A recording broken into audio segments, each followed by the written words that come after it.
decíamos que el biodiesel y el bioetanol pasaron por una serie de avatares debido básicamente a la opinión pública, al utilizar materias primas que son en muchos casos comestibles, ¿no? Pues la opinión pública pues ha generado una serie de polémicas en torno a su producción. Entonces, vamos a hablar de ellos, cómo son, cómo están normalizados, y luego haremos un planteamiento ya desde un punto de vista global de cómo podríamos hacer un planteamiento de utilizar desde un punto de vista energético, o sea, combustibles alternativos. Ya me da igual que parte los traiga de la biomasa, que parte los tenga sintéticos, y digamos un planteamiento desde el punto de vista de cómo puedo plantear el aprovechamiento de la biomasa desde un punto de vista de una estrategia de aprovechamiento de ingeniería química, es decir, utilizar una fábrica donde ingresa una biomasa, independientemente del tipo de biomasa, yo puedo generar unas cosas y puedo generar otras, ¿no? Porque tanto el etanol, como el bioetanol, como el biodiesel están muy mediatizados por la materia prima, ¿no? El bioetanol se hace por básicamente una fermentación de azúcares, y el biodiesel se hace básicamente por una transesterificación de aceites, ¿no?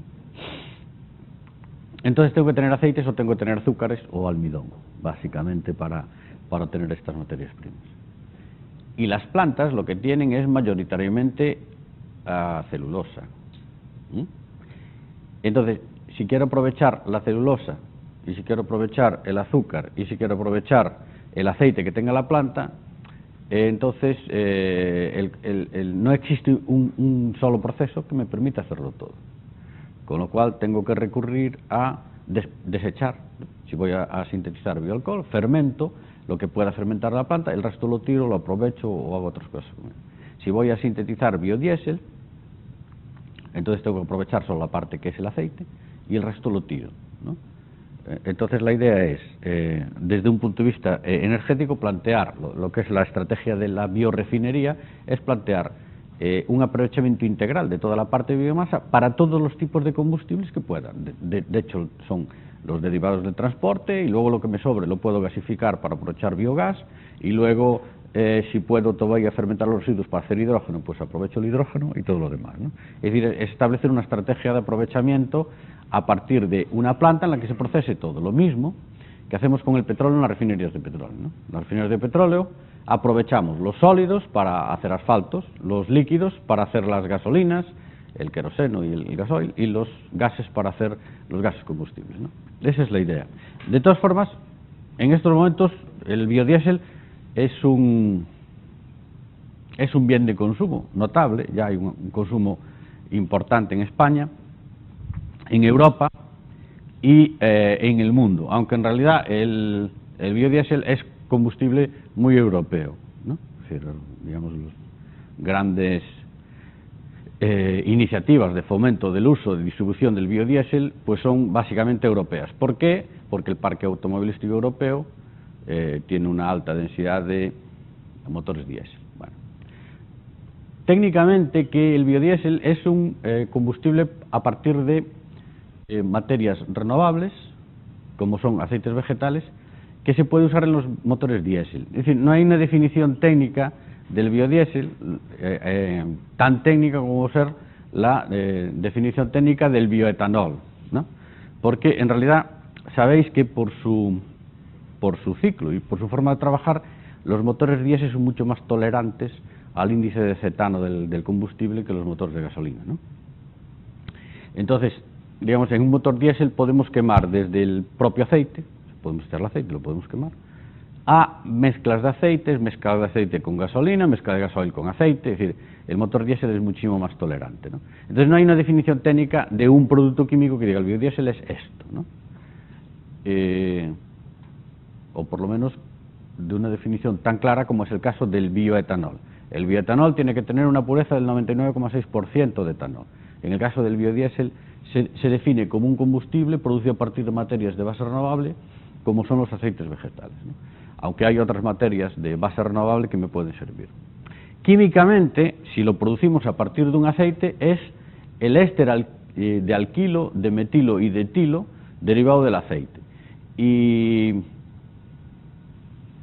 existe un registro, ¿no?, de su uso como combustible normalizado, tanto en la Unión Europea como en Estados Unidos como Japón.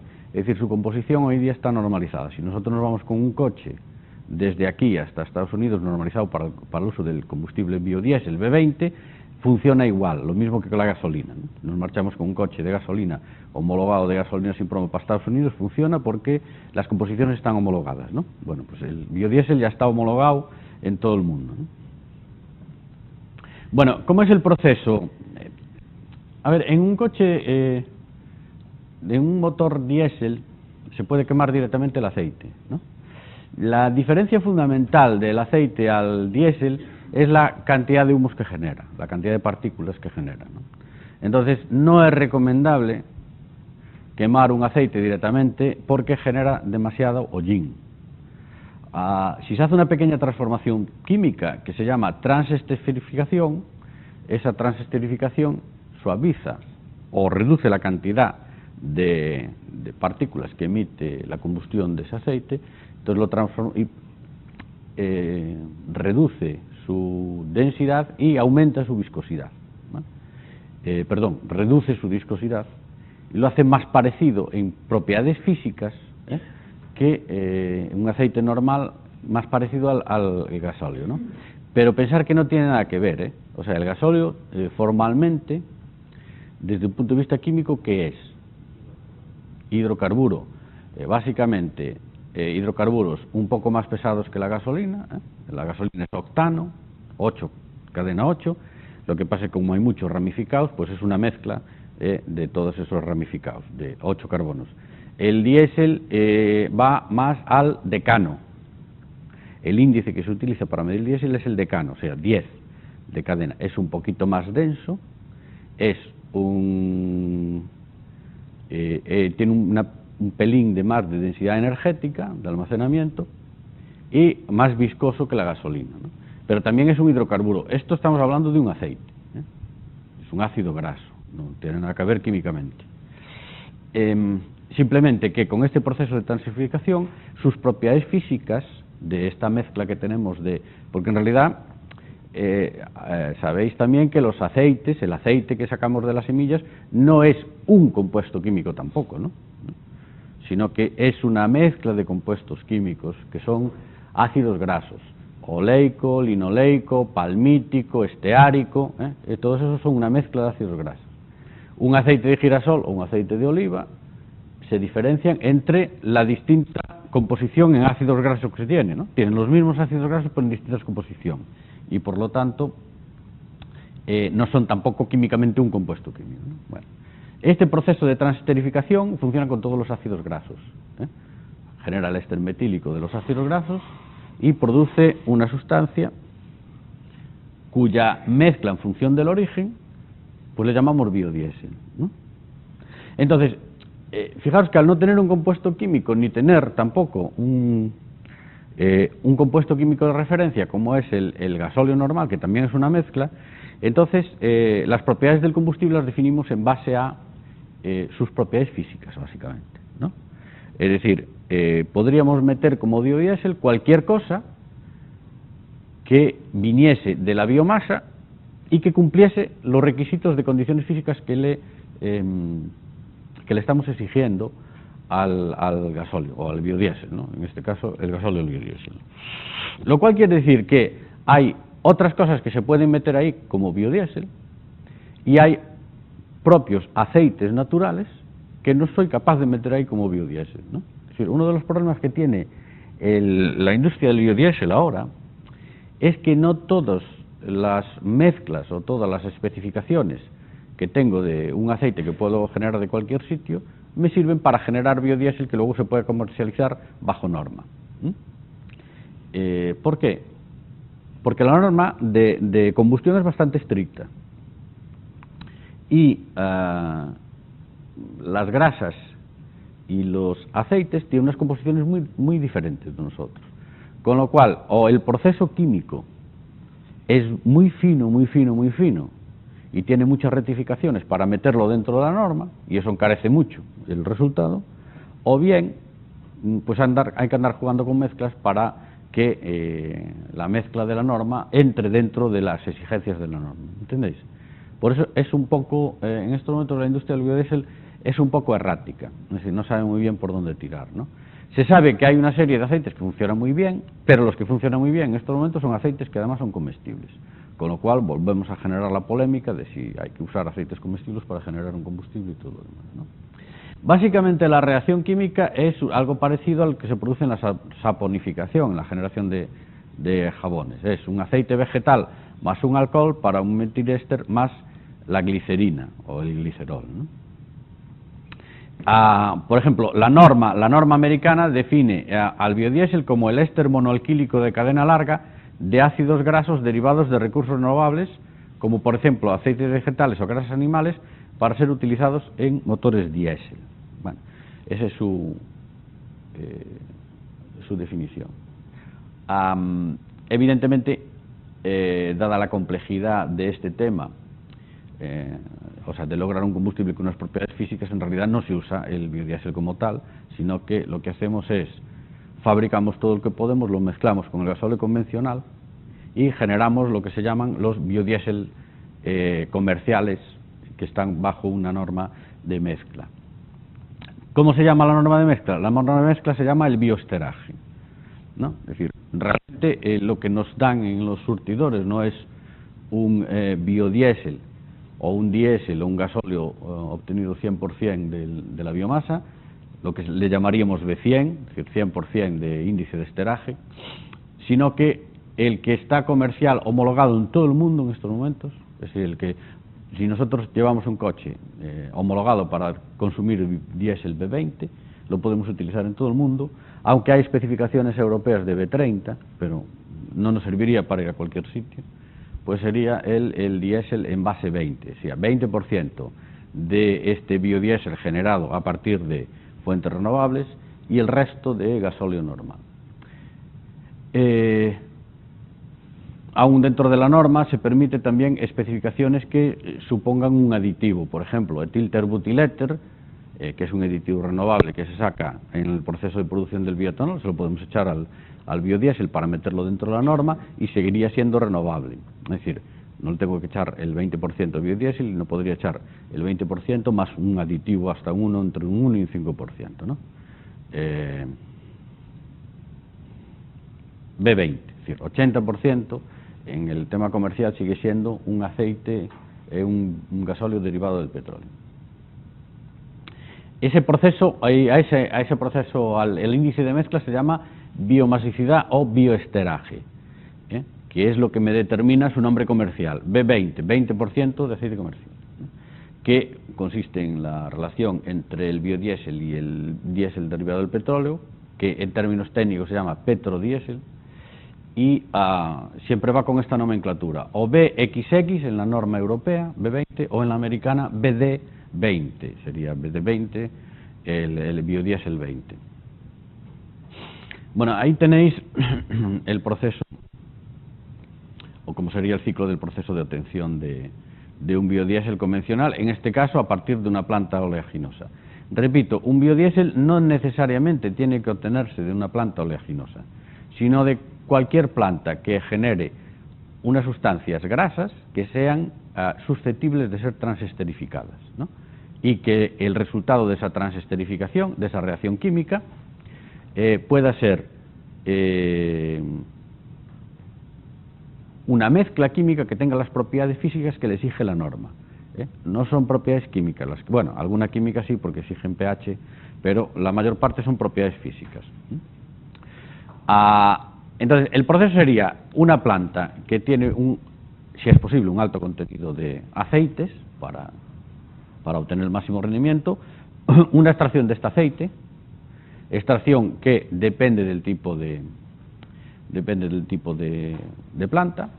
En general, la extracción es o por molienda, o por extrusión, o por extracción química, o por extracción por disolventes orgánicos, o por extracción por arrastre de vapor. Es decir, hay muchos métodos químicos para sacarle el aceite a la planta.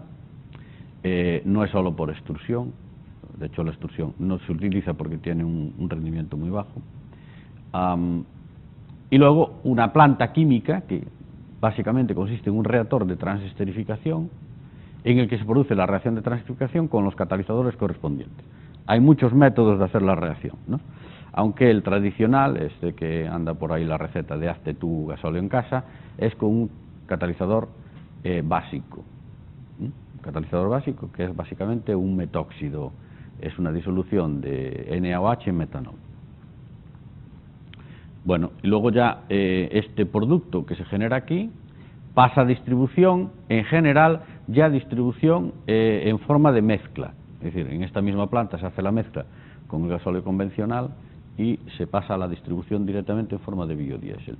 Bueno, que ya tiene su nomenclatura específica, tiene su distribución específica, tiene su simbología específica, y los surtidores de biodiesel también están normalizados. Tiene el mismo Boquerel que el surtidor de gasóleo normal, etc. Bueno, en Berín hay una gasolinera que fue la primera que se hizo en Galicia, biodiesel. Ahora ya hay aquí en Vigo 2 gasolineras que distribuyen biodiesel.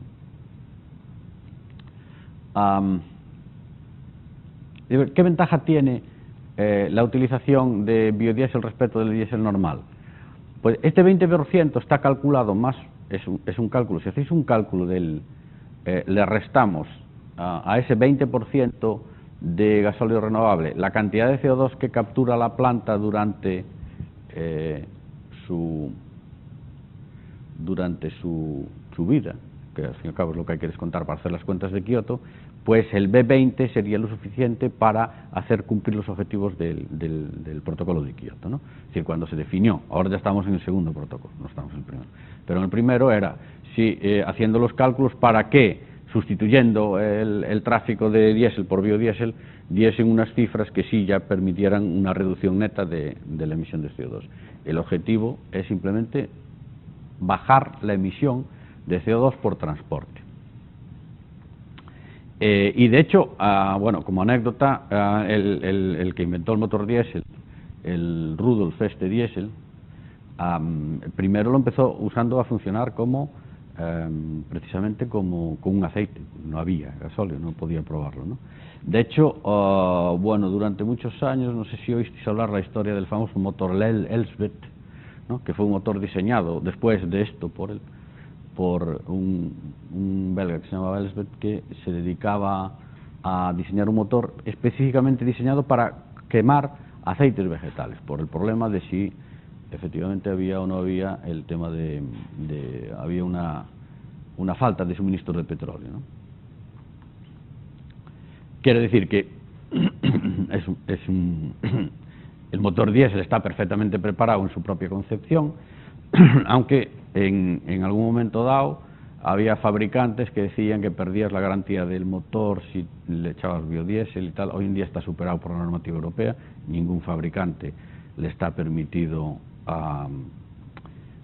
quitarte la garantía porque uses biodiesel. Bien, es verdad que aún así algún fabricante, Audi por ejemplo, pone en el libro de instrucciones asterisco, no se use biodiesel, no sé qué, ¿no? Bueno, la única razón de ponerle pegas al uso de biodiesel en un coche normal es simplemente porque tiene un poco más de afinidad por el agua que el gasóleo normal, entonces puede producir un arrastre de agua, pero básicamente no hay ninguna diferencia, no hay ningún dato científico que permita decir que afecta para nada al funcionamiento de un motor normal. Aunque, repito, eso en realidad no es lo que importa, ¿no? O sea, lo que importa, realmente lo que estamos tendiendo ahora, es pensar que el biodiesel y el bioetanol pues llevan funcionando entre nosotros, pues el bioetanol en Brasil llevan funcionando con él más de 10 años, ¿no? Es decir, ya en producción y en uso masivo. Lo que importa es que ahora en realidad la industria del automóvil es la que está girando y hacer al revés. Es decir, si yo tengo que adaptar mi proceso de producción, de comprar una mezcla de las plantas para que me entre en generar un proceso químico totalmente tuneado para que me den las propiedades físicas de lo que fabrico, y aún encima meter los aditivos y todas las restricciones para que el fabricante no me pierda la garantía, o el fabricante no me quite la garantía del vehículo, eso no es una estrategia energética, ¿no? Entonces hay que dar la vuelta a la estrategia. Entonces la estrategia se la ha ido a dar la vuelta a base de legislación, tanto en Europa como en Estados Unidos, y es el fabricante de automóvil el que tiene que adaptar el motor, ¿no?, a el combustible que le das, ¿no? De hecho, es el nacimiento de los motores flexibles, ¿no? Si además los motores hoy en día que van controlados totalmente por electrónica, es decir, es cambiarle el mapa de quemado europeo. Hoy en día por electrónica se puede cambiar electrónicamente, se puede adaptar a cualquier índice de cetano prácticamente, bueno, a cualquier índice de cetano dentro del rango de las gasolinas, ¿no? Es decir, el índice de cetano lo que me dice es, ¿sabes lo que es el índice de cetano, no? Lo que tarda el tiempo en producir la combustión y, bueno, depende si es el índice o es el número, el tiempo que dura luego la combustión posterior, ¿no? Hoy en día electrónicamente se puede hacer, por lo tanto, da igual el combustible, simplemente hay que analizar el combustible y adaptar la combustión, ¿no? Bueno, hay dos factores importantes desde el punto de vista económico, que son el económico y el ambiental, para que la Comunidad Europea siga fomentando el desarrollo del biodiesel. Primero, el de siempre, depender o no depender de suministro de petróleo, es decir, tener una fuente renovable o no renovable. La segunda, del factor de la Comunidad Europea, es el fomentar el cultivo de cultivos energéticos. Y los factores ambientales son, hay una reducción pequeña, pero hay una reducción de la emisión neta de CO2 por kilómetro recorrido. Y luego, evidentemente, el aumento de los cultivos energéticos favorecería el reequilibrio de los ciclos naturales, ¿no?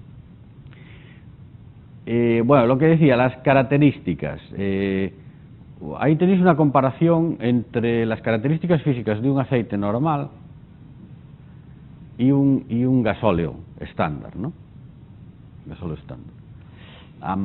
Como veis, no son estrictamente idénticos y hay cosas que son razonablemente diferentes. Por ejemplo, el gasóleo normal es menos denso que el aceite, lo que quiere decir que fluye mejor que el aceite por las tuberías, por los inyectores, Estamos hablando de un aceite, no de un biodiesel. La viscosidad es muchísimo más alta, la del aceite normal. Poder calorífico inferior, el poder calorífico en volumen o en masa es más pequeño que el del gasoil, ¿no? Pero bueno, esto solo afectaría, digamos, al rendimiento del motor. El número de cetano, sin embargo, es más bajo que el del gasoil. Y el POFF, el punto de obturación del filtro frío, que es cuando se produce una obturación de un filtro por la cristalización del aceite, es mucho más bajo o es mucho más alto que el del gasóleo, ¿no? Es uno de los problemas que tiene el aceite, ¿no? El residuo carbonoso es muchísimo más alto, el gasóleo es muy bajo, el punto de inflamación es muy alto, el gasóleo es más bajo y el contenido en azufre es mucho menor. Es una de las grandes ventajas, ¿no?, del biodiesel, y es que no hay que eliminar el azufre porque el biodiesel que sintetizamos de la planta normalmente ya cumple la norma de azufre, es decir, ya tiene muy poquito azufre porque las plantas tienen muy poquito azufre, mucho menos que el azufre que viene del refino del petróleo, ¿no? Bueno, ahí tenéis, por otro lado, la comparación con distintos aceites. Bueno, esto es lo que dificulta la industria, en estos momentos, la industria del biodiesel. Fijaos que, bueno, pues este es el índice de gasóleo, no es lo que teníamos antes, pero entre varios aceites las propiedades son razonablemente diferentes, o lo suficientemente diferentes como para complicar el proceso de síntesis, ¿no? Porque la norma es bastante estricta en cuanto a estos parámetros, ¿no? Con lo cual, bueno, todas estas teorías de aprovechar toda aquella fuente de grasas o toda aquella fuente de aceites, aceites usados, grasas animales, sebo de pescado, todo eso, para generar el biodiesel, teóricamente es posible, porque toda grasa, todo ácido graso se puede transesterificar de forma fácil, reacciona bien, fácil, pero en la práctica es muy difícil porque no se puede cumplir la norma. De hecho, el propio aceite de girasol, si se hace un aceite de girasol en el laboratorio con un reactor clavado, no da la norma.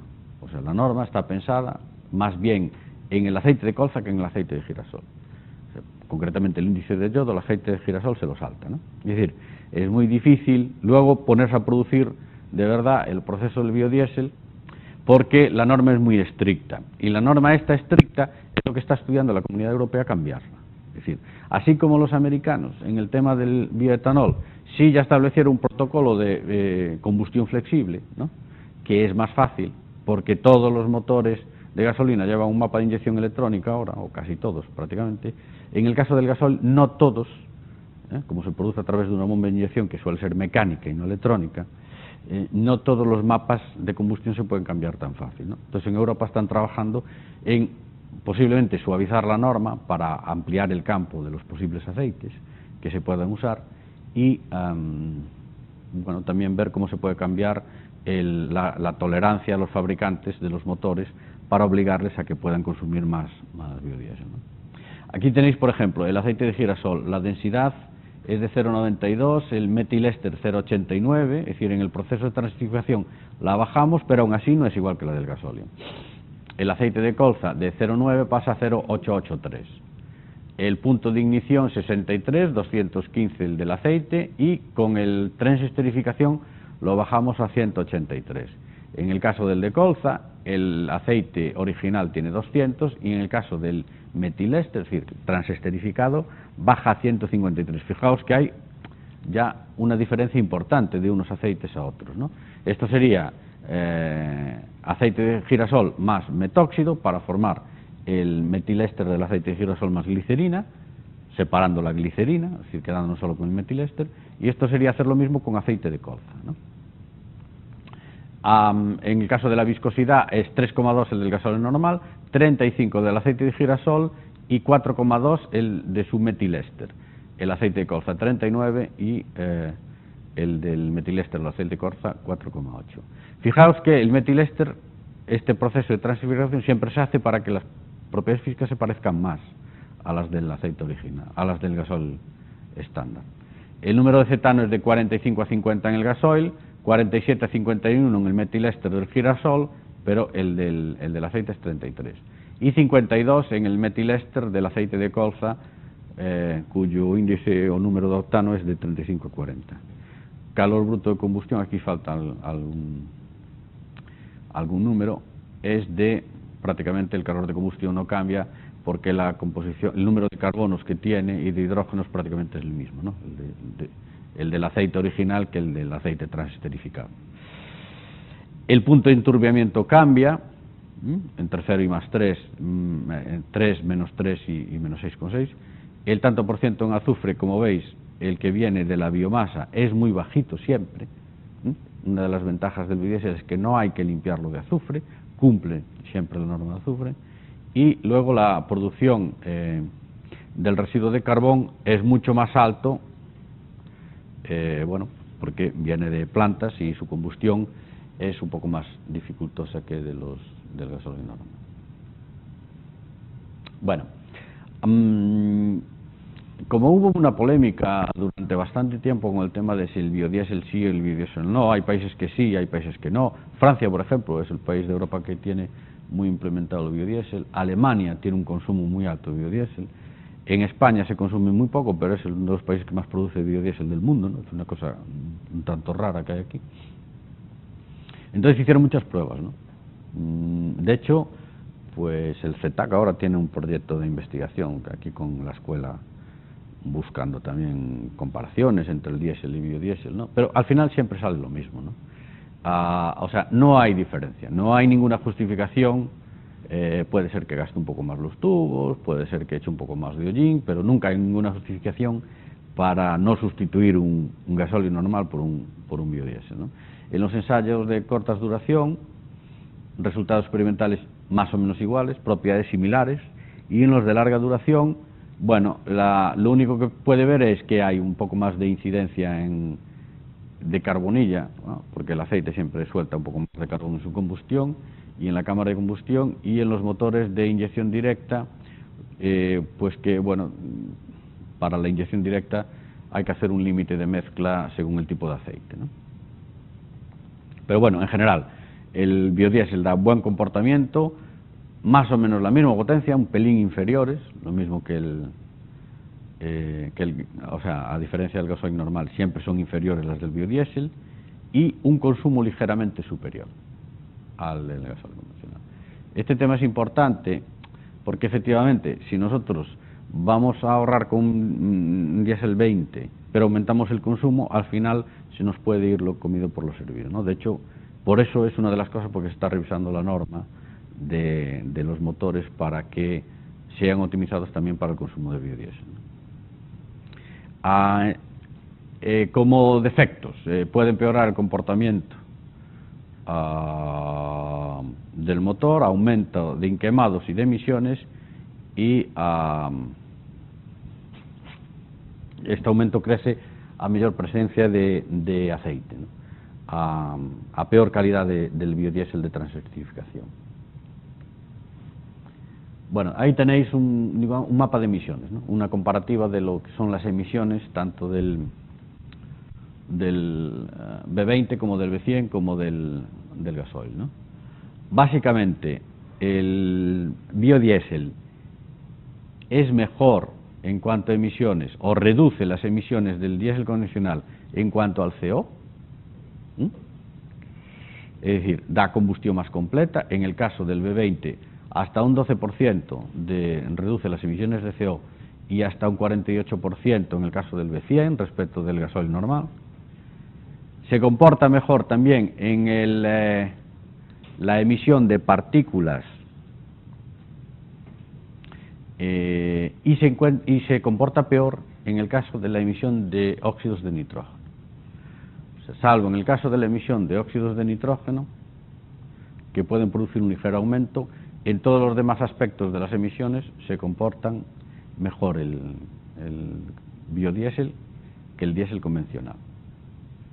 Bueno, aquí abajo tenéis una gráfica para que podáis comparar lo que es la comparación de las emisiones locales de óxido de nitrógeno y partículas respecto de las emisiones globales de CO2.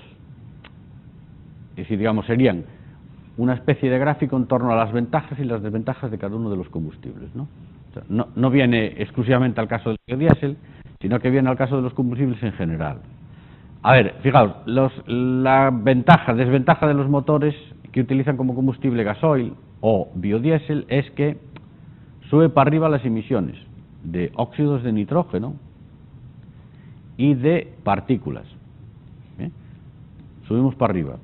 Es decir, los motores de gasoil emiten más partículas y emiten más óxidos de nitrógeno. De ahí que la norma europea ahora para los coches de gasoil va a cambiar y ya va a ser obligatorio llevar filtro de partículas en todos los vehículos, ¿no? De hecho, todos los vehículos nuevos ahora de gasoil ya llevan filtro de partículas, ¿no? Ya llevaban catalizador, ¿no? En el caso de la gasolina, bueno, pues aquí lo veis, ¿no? La diferencia entre el biodiesel y el diésel convencional, que reduce las emisiones de CO2, entonces vamos para abajo aquí, ¿no? Entonces, cuanto más a la izquierda y más abajo, mejores emisiones. Por eso tenéis digamos, mejor combustible desde el punto de vista de las combustiones sería el biogás natural. La gasolina E85 y el E95 tienen mejor comportamiento desde el punto de vista de las emisiones. Cuanto más etanol hay, menos emisiones. Y, bueno, aquí veis una comparativa con electricidad. ¿Electricidad qué significa? Eso sería una electricidad que está hecha haciendo las cuentas de emisión, de producción de electricidad para coches eléctricos, haciendo la media de toda la Unión Europea. Porque, bueno, la media de la Unión Europea es un batiburrillo de unos sitios nuclear, en otros sitios eólica, en otros sitios hidráulica, así, tenemos de todo, ¿no? Bueno, pues haciendo la media de la Unión Europea, fijaos evidentemente que rebajaríamos la emisión de óxidos de nitrógeno, pero no la de CO2, porque hay que producir la energía eléctrica, ¿no? Sería una comparativa entre todos los combustibles. Evidentemente, los que siempre salen perjudicados en emisiones son los vehículos movidos por gasolina o gasóleo convencional, ¿no? Si el renovable siempre baja, el bio siempre baja la tasa de emisión. También fijaos que una solución o una opción muy adecuada sería la del gas natural. Tiene una tasa de emisión razonablemente baja, con una ventaja que, como el vehículo híbrido tiene una tasa de emisión muy baja, esto abre un campo evidentemente a los vehículos híbridos de gas natural. Es decir, aquí todavía estamos en el juego de vehículos híbridos de gasolina. Ahora ya empezamos en Europa con el vehículo híbrido de gasoil, ¿no? El Citroën este DS ya sale comercializado con gasoil. La idea de tener un vehículo híbrido con gasoil es además con biodiesel bajar la tasa de emisión de CO2 todavía, ¿no? Pero hay otras alternativas. La tasa de CO2 para el vehículo de gasoil simplemente por el impuesto de matriculación, O sea que en Europa, como por debajo de 120 hay una reducción del IVA, pues entonces ahora todos los fabricantes tienen preparado un motor que está producido, ¿no? Si os fijáis, al fin y al cabo los fabricantes van a hacer aquello que marca la legislación. Por eso en Europa se está revisando ahora toda esta especificación de los combustibles biorenovables, porque, digamos, no es un planteamiento energético. Un planteamiento energético había que venirse aquí a ver qué nos interesa desde un punto de vista energético, pero el planteamiento energético no solo es económico, sino que es ambiental, sino que es también estratégico y de posibilidades, ¿no? O sea, pensar que es muy difícil organizar esto en Europa, bueno, en Estados Unidos también. Lo que pasa es que en Estados Unidos, como es un país único, se saca un decreto federal y ya está. Pero en Europa es muy difícil porque los intereses no son los mismos. De hecho, la norma europea de biodiesel es prácticamente, la han hecho los alemanes, es la norma DIN. Y, por ejemplo, en los países del sur salen muy penalizados porque los cultivos energéticos en el sur no son los mismos que el norte, ¿no? Es decir, la colza es un nabo, bueno, es un tipo de nabo de una planta que se da en países húmedos, ¿no? O sea, como aquí los grelos y el nabo, ¿no? Es una planta de ese tipo. Pero en los países mediterráneos, por ejemplo, se dan más girasoles y plantas oleaginosas, ¿no? Entonces, bueno, es muy difícil hacer una norma y está todo en proceso de revisión, ¿no?